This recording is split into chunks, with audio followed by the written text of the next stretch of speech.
Hey everybody, I'm back with another Christmas spoiler review, and today I will be talking about the movie Christmas with the Kranks, starring Tim Allen and Jamie Lee Curtis and Dan Aykroyd.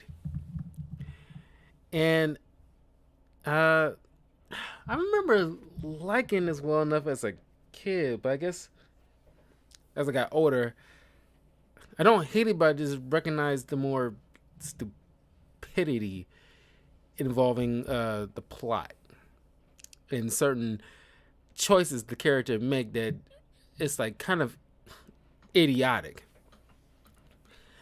So the movie begins with Tim Allen and Jimmy Lee Curtis playing Luther and Nora Crank, who is at the airport, uh, seeing their daughter go off to the Peace Corps in Peru. The daughter Blair, played by Julie Gonzalo, and so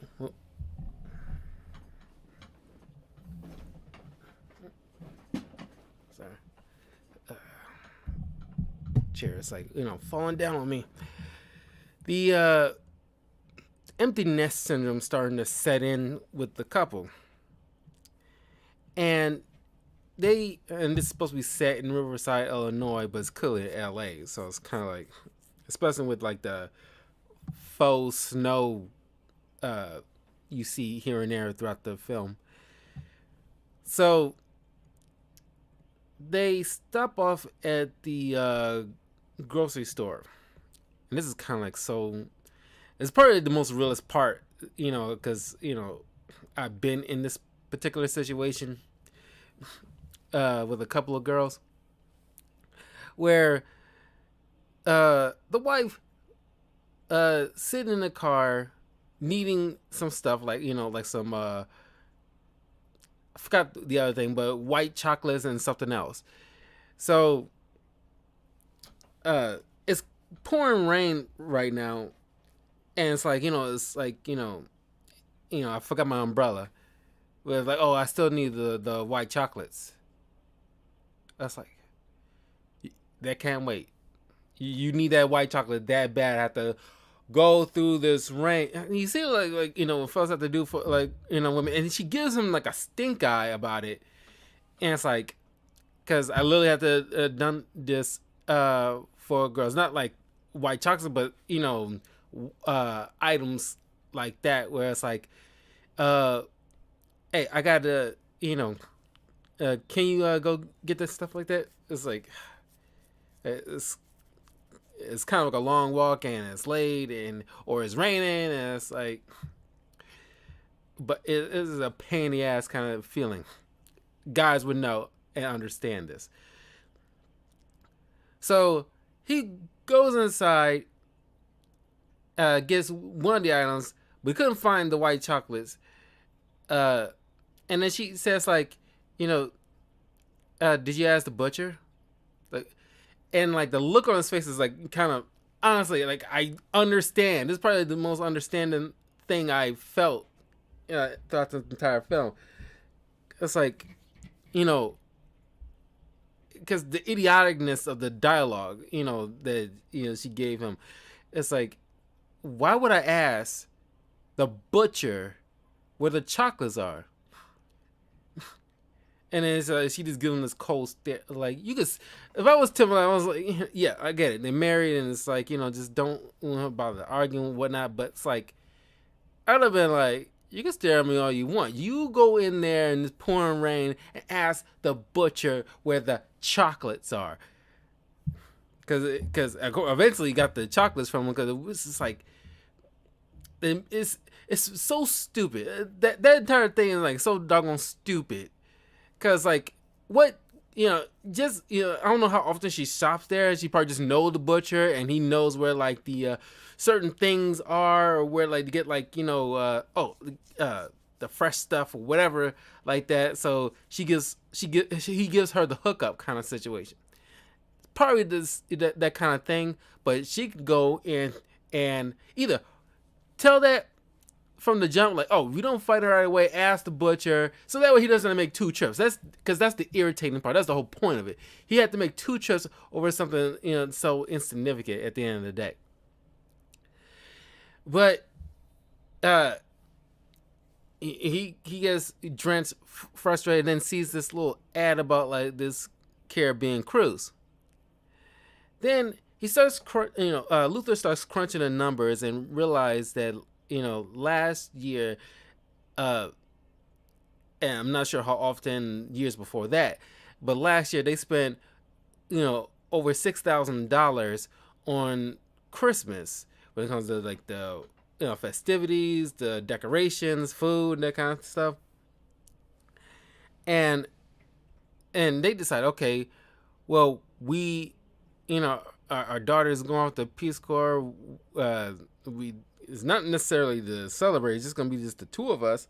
So we might as well like take on this cruise that we are just spending half of what we would have on a typical Christmas.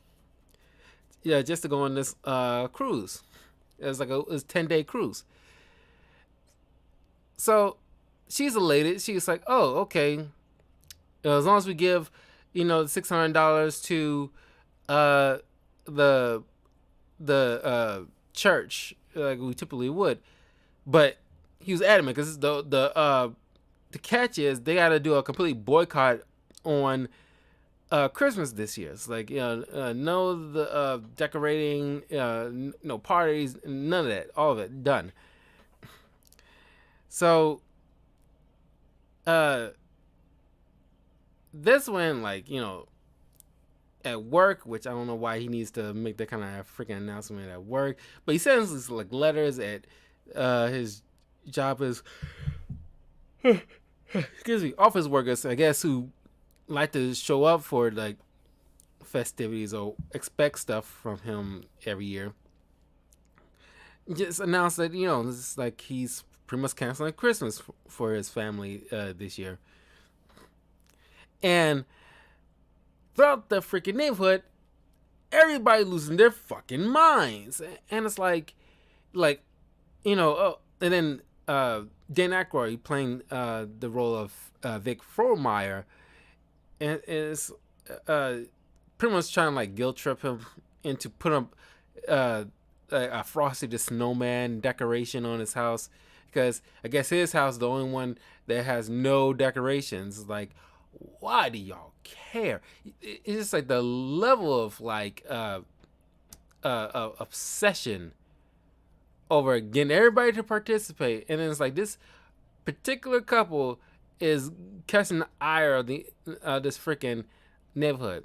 Even his coworkers call him like Scrooge, and it's like, what is with everybody? It's like y'all shouldn't care this much.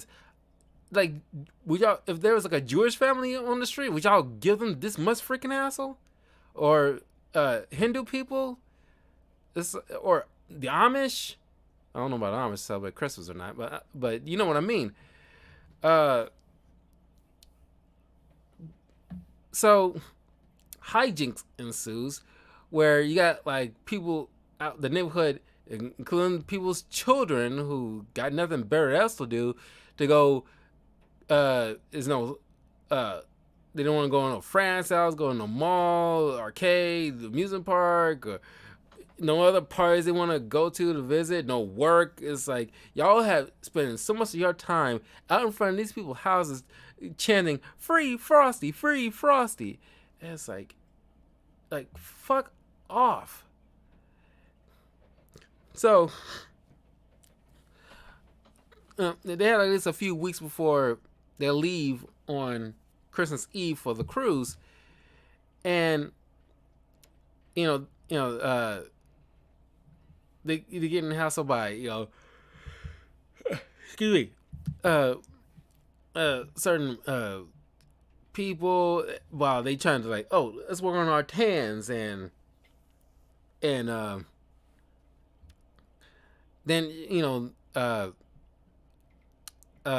Jamie Lee Curtis getting embarrassed by the pastor, who's like, oh my god, and like the pastor's see me in my bikini. It's like, it's like it's like I'm pretty sure before he was a pastor, he understood that women wear bikinis, and it's like it's like to make it, and then this kind of stuff made the front page. And it's like, why? Why? It is idiotic. Then Tim Allen's like, getting temporary Botox, and it's like, I mean, like, I guess when I was a kid, I thought it was kind of funny, but because it's like, it's all frozen up, he can't eat or drink properly because his mouth is so numb. Uh,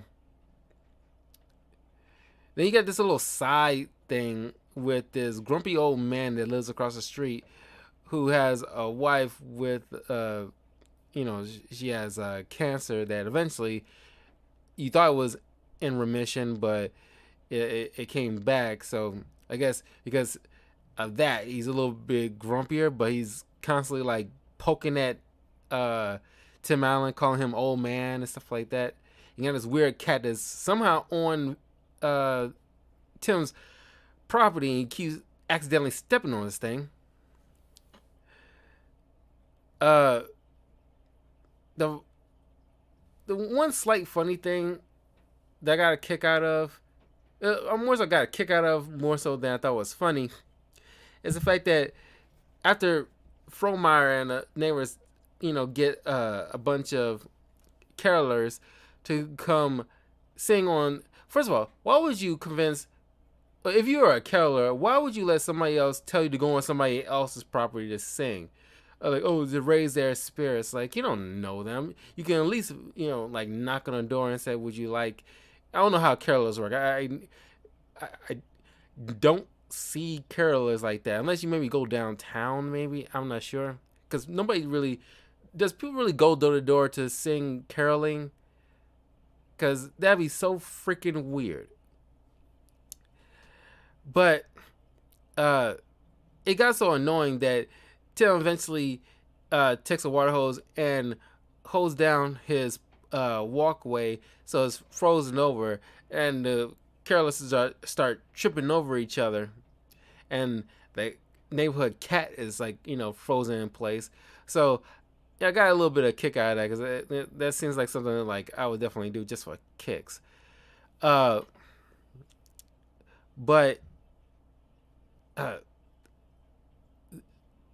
they're just trying to stand their ground. It's like, because you know, uh, Jamie Lee Curtis in her house.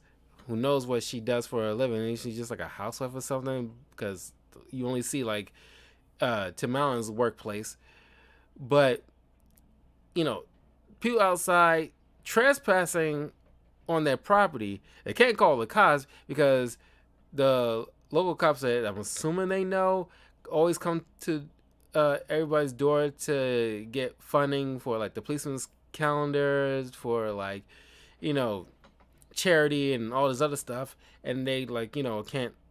It's like we're not participating in that this year, so bye.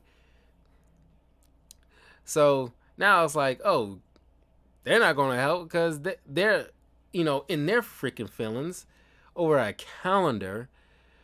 Uh, and then it's like she's cowering in the house, and so she has to like slip out and drive off. It's just like the rigmarole these people have. If this would have happened in real life, there would be cops called on these people because like someone's gonna be in a fight or someone's gonna get arrested.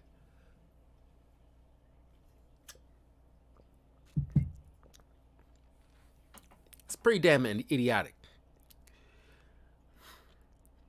So as the days leading up starting to approach, because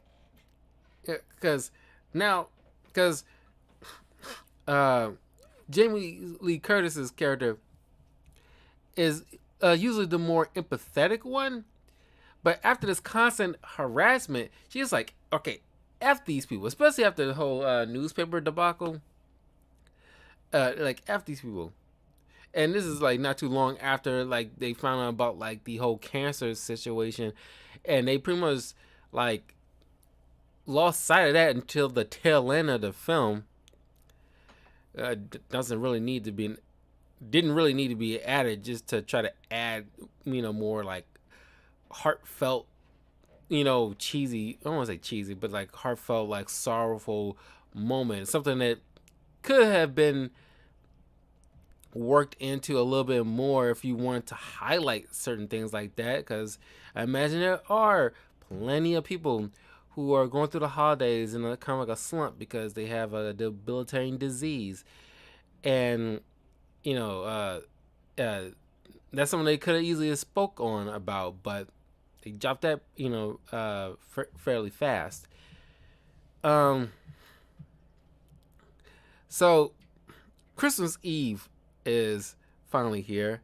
They're already, already packed, and it's like literally, like, a couple hours away from going off to the cruise until their daughter Blair calls out of the blue saying that she's about to catch a plane back for the assumed Christmas celebration that they have every year. And she also has a Peruvian fiance now, this dude named Enrique, who's like Cristiano, like a discounted Cristiano Ronaldo, whatever how you pronounce his freaking name. And that can't help me, like, I can't help but be reminded about like Father the Bride movie with Steve Martin, where this chick it's just like a horrible, I think it's worse here than it is in Father the Bride, because it's like even quicker of this kind of relationship. Like, you just met this dude and he proposed to you after 6 weeks. I mean, like, as much as I hate that whole plot with the daughter and father of the bride who only knew her guy 3 months, it's just like, what's with this like plot contrivance trying to like get these kind of movies get like, oh, the girl has to have like this boyfriend and get hits like super quick, and it's like nobody, especially not no guy. I don't care where in the world he. No guy will be after hooking up a couple of times be proposing to a girl that he barely knows. Like, I don't care how hell over heels you feel like you're in love with this person. That is so fucking stupid. And then the daughter, pretty much like a blank canvas, but she's like all smiles and like like, oh, it's so lovey-dovey, and it's like everything's all right in the world, and it's like, God, do you have any sense that God gave you? Like, why would you agree to this? Like, no girl will agree to this. Like, I don't care how hot he might look, you would not just like hop in a marriage with some, unless he got like, one of those top 10% high value kind of dudes, where it probably would, not that she's like a gold digger or whatever, try to finesse him or anything like that, but that's probably the only logical sense where a girl would probably just, oh yeah, I'll jump into this kind of situation. But he seems like just like a regular Peruvian average Joe, and she's hopping into like a very serious commitment to a guy, and it's that like she got no sense. And it's so stupid. No girl would do that. Like this kind of guy, you will be begging while you're in Peru on your little Peace Corps mission a few times until you get ready to go home. This is like your hot girl or winter girl type of fling. Not someone you take very seriously.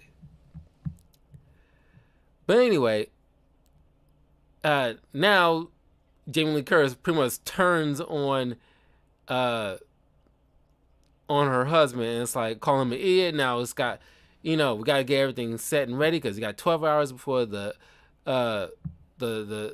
two people arrive. So she's going to the store getting all these food, getting this like fight with this creepy old lady over this one last honey baked ham, and uh, and then she makes some kind of line where I kind of wish she kind of added the word bitch to it, like, kind of something to the effect of like Adam Sandler in Happy Gilmore. The price, and she's holding up her, like she's endorsing the ham, like the price is wrong, bitch. Something like that. That would have made me. That would have been so hilarious if that played it in that way. But most of Jamie Lee Curtis's behavior in this, I mean, Jamie Lee Curtis can be really, really funny, and she's an amazing actress. She can play dramatic roles very good. You see her in True Lies, so she can play action stuff pretty dang well, and like you just can go through a roller coaster of emotions so seamlessly. She is a phenomenal actress. Because I think technically my first Jamie Lee Curtis movie probably would have been True Lies. Eventually, I saw. After that, the next movie with her would have been Freaky Friday, a movie I did review earlier this year, so you can check that out on my YouTube channel, youtube.com/talkativecarl. But then eventually I saw Halloween sometime after that. I'm not much of a horror guy, but eventually I did come around to watching that, and she was really good in that. I like to say there's more Jamie Lee Curtis stuff that I've seen her in. I just can't think of them right now, but those are the three that stood out in my mind as far as like awesome performances. And then the Christmas with Kranks, of course, but I don't really count that as like her great performance, because all she like most of what she does in here is like a scream, whimper, and these cuckoo crazy Looney Tunes kind of antics. What's there? It's like, wow, it's like, God, it's like, like, God bless her. I'm pretty sure she's giving it her all in this kind of thing, but it's like, I don't know, maybe she knew what kind of movie this was when she read the script, and maybe she had faith in it at first, but upon end result, it's just like, you know what, it's, let's just, not that she is phoning it in, but it's like, what, she felt like maybe in her mind, it's like, what, I signed up for this, let me do my job kind of thing, and play kooky housewife. So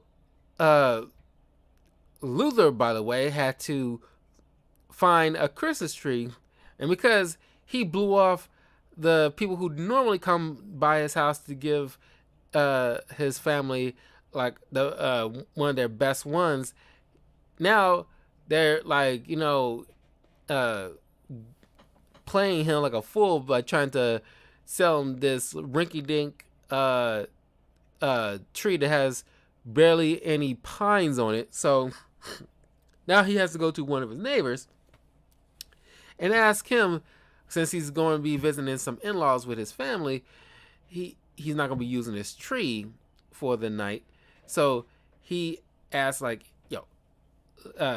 after he get his butt laughed in his face, because he kind of deserved it, at the very least. But like, he just asked him a favor, like, let me borrow the tree, put it back just the way you left it. So he, the guy hooked him up. I was like, here's my key. Don't break any ornaments. Of course, I break up for you. So Luther enlists the help of the Malcolm in the Middle kid into helping him get this tree out the house. Of course, the nosy neighbors will call the cops. So I'm thinking somebody's robbing this black folks' house, which is kind of ironic because usually that'll be like the other way around kind of scenario. Like, there's black people in the house. Let's call the cops on them because they look like they're about to rob something. thanks to Malcolm in the Middle kid, he uh, stood up for him, and the cops, let him go since he had the key. So that means like he didn't break in. So, uh, he finished the bringing the tree in the house, and so now the next step is putting up decorations, starting with Frosty. And of course, this freaking thing looks like it's changes faces each time you look at it. Like one is like a mean face, now it's jolly because now it's being put back up like it God intended. So Luthor nearly falls off the freaking roof, and the neighbors come by to help him down, and uh, Luthor's wife explains, what is going down. Now it's like, oh, the community's coming together because now this couple have learned their ways to embrace Christmas and all its traditions and everything you have to do, despite their personal feelings. So bullying works, everybody. So now they pitching in, helping decorate the house, set up the food, and then like having the cops pick up Blair while they, inadvertently stopping like a burglary. Don't know why I can't say that word. And instead of taking them straight to the fucking station, they leave them in the car right in front of the Kranks house so they can go inside and enjoy the festivities, which is so freaking dumb and obviously not police protocol. And of course, Michael in the Middle kid lets him loose because he felt like a sob story from this guy, sounding like, oh, like, do I look like the kind of guy who will lie to you, despite the fact I'm in like a police car, handcuffed from robbing somebody. So leave him out so he can like have like a drink and eat so he don't freeze to death, whatever. But he ends up getting caught and busted again, so it doesn't really matter at that point. So Blair and Enrique shows up. Everybody's having like a joyous time, but Luthor, he's soaking in the kitchen and he getting chastised. And this is probably the thing that always, even when I watched this as a kid, this part always gets my goat, because she chastising him because they had an agreement that it was going to scale Christmas. It was nobody's business about what they was going to do together. They were bullied into having this lavish party. This, it doesn't really matter if the kid was coming home earlier as a surprise. We just tell them straight up, like, oh yeah, we're canceling the thing because you weren't here and it was only the two of us and it's our fucking business. We're two grown adults. And I want to go on a freaking cruise, and it's my prerogative if I feel that way. And then she want to chastise her. Oh, they pitched in and they spent time out of their Christmas to come help us out, and you could have given, like, and you gave that half-ass toast. So effing what? I didn't care. You'd cared. I was perfectly satisfied with telling our daughter that we are skipping Christmas this year because he wasn't there. If she was here, then it would have been a different story. But that wasn't the case. Now you make me feel bad? Like, no. I would have made a stink for, in front of her. Like, Jamie Lee Curtis, I don't think, or at least her character, I don't care for her because she seems like she make it seem like, he's the asshole for wanting to do something with just the two of them, which he had a right to. That's like, it doesn't bother him one way or the other they pissed in or not. He wasn't planning on celebrating. I got pushed back into this. So he ended up giving an obviously non-transferable cruise ticket to the old man and his cancer-ridden wife, because it feels like this might be her last Christmas. It's probably the best that they spend it, something lavish and nice together, because she might not be here in the next thing. Which, once again, they don't about to explore that a little bit more throughout the film. So when this occurs in the end, we will have felt more for that. I don't feel anything for that. This doesn't give me any kind of sense of, oh, that's sweet. It's just like, oh, that's sweet. You know, it means, it's empty calories. It means nothing. Man, and the movie ends with him learning a lesson. Then all of a sudden, the guy who was trying to sell him umbrellas earlier in the film turns out to be secretly Santa Claus. Don't know where that come from. But man, it's just like, I remember enjoying this as a kid, and it's like, it's not like it's the worst movie I ever seen, but it's like, man, it's like, I, with my adult brain, I see like more wrongs than I initially did when I was younger. Oh my god, man.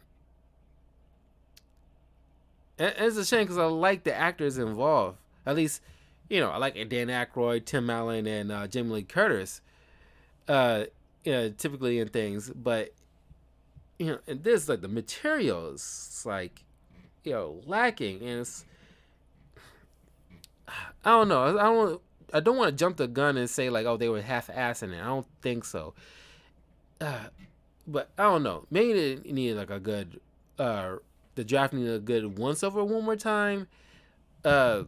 Make the people play smarter. I still can say it's probably technically better than most like Hallmark Christmas movies. It's cheesy by definition, but this one, I don't know.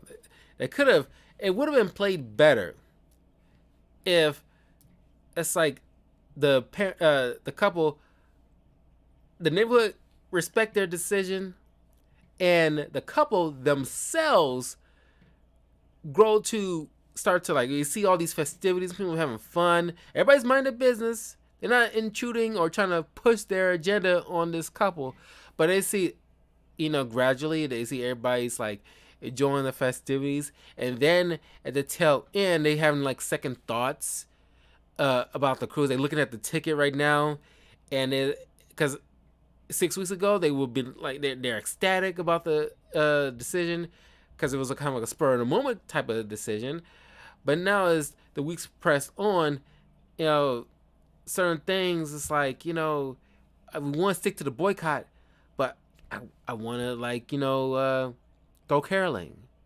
I like caroling, or I want to make my famous Christmas turkey. Like, it's kind of feel wrong not having that this year. Little by little, and then on Christmas Eve, that's when they come knock on everybody's door to ask for help because they changed their mind, and Blair's coming home, and now we're like in dire straits. Then people pitch in. It's like, and don't hold it against them because they were respecting their wishes and help them out. And then add in the whole cancer thing. Spread it here and at least 3 times.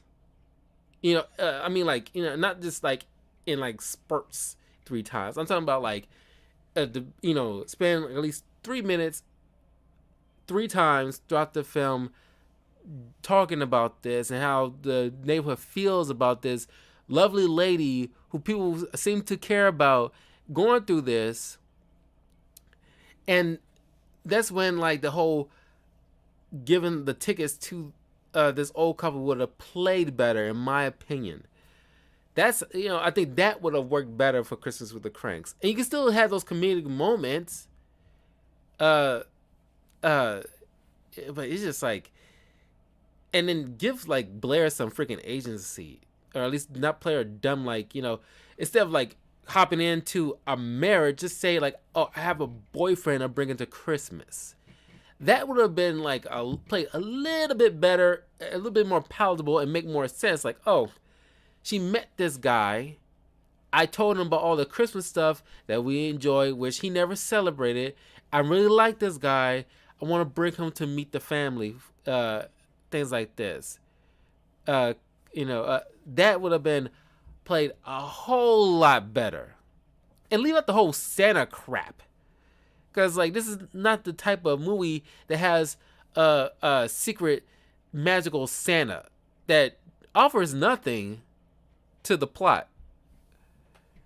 But I mean, that's how I would have done it. But if you've seen Christmas with the Cranks, let me know in the comments below what you thought of it. Is it like your guilty pleasure kind of movie? Because it kind of is for me, I guess, because I like Tim Allen, uh, and Jamie Lee Curtis. But yeah, let me know whatever love hate kind of relationship you have with this movie. Let me know if you haven't seen the movie before. At least give it a once over. Let's see if you care for it or you don't care for it. It's not no skin off your bones. It's not the worst movie you'll ever see. Uh, but yeah, I got one more movie I want to do a Christmas movie review for tonight, and then by either this weekend going into the in Christmas Day, I will be, and probably Christmas Eve, I'll have the final two movies of the holiday movie review up for you guys to wrap up the new year. And then I can get started on a lot of videos for the new year, because the next TV show review I'll be doing for the new year is season 2 of Yu-Gi-Oh! 5Ds. And then I want to get started on a lot of, because Spider-Verse is going to be coming up. Across the Spider-Verse will be coming up pretty soon. I want to crack down, because I've been wanting to this year, but I didn't get around to it. And reading some different Spider-Man comics, most of which are relatively short, so I can get through fairly easily, and going through the 90s Spider-Man TV show and the Spectacular Spider-Man TV show and the MTV TV show, all the while covering a lot of X-Men stuff along the way, X-Men movies, the comics, and the 90s TV show, and X-Men Evolution. And I think I'm forgetting one. Excuse me. Probably should make it a separate file. Just for the X-Men stuff. But yeah. Yeah, and then of course here and there I'll have like regular movie to reviews for the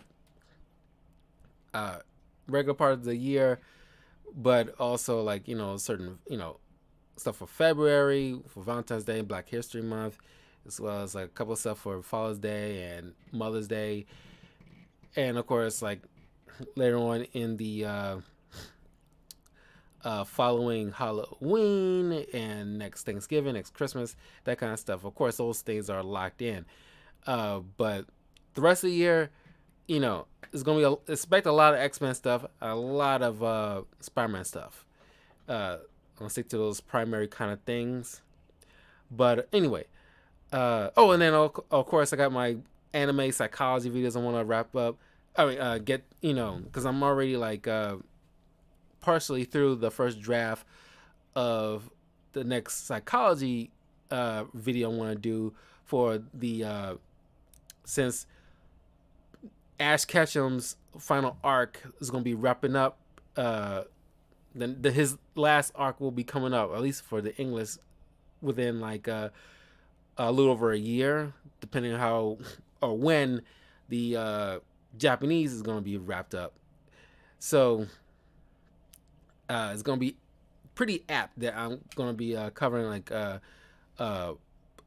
Pokemon psychology video in the coming new year, and then as well as going to be like a handful of chaotic lore videos I'll be getting back into, because I don't have like a decent stack to get there. I want to like make sure like I have them like set and ready, so I can at least a couple of them are going to be kind of long, so that's probably why I'm going to get through those first, so that way once they're done I can get to the others that's going to be relatively more shorter. So that's the plan. So anyway, I will see you guys in a few minutes for the final Christmas movie review for tonight.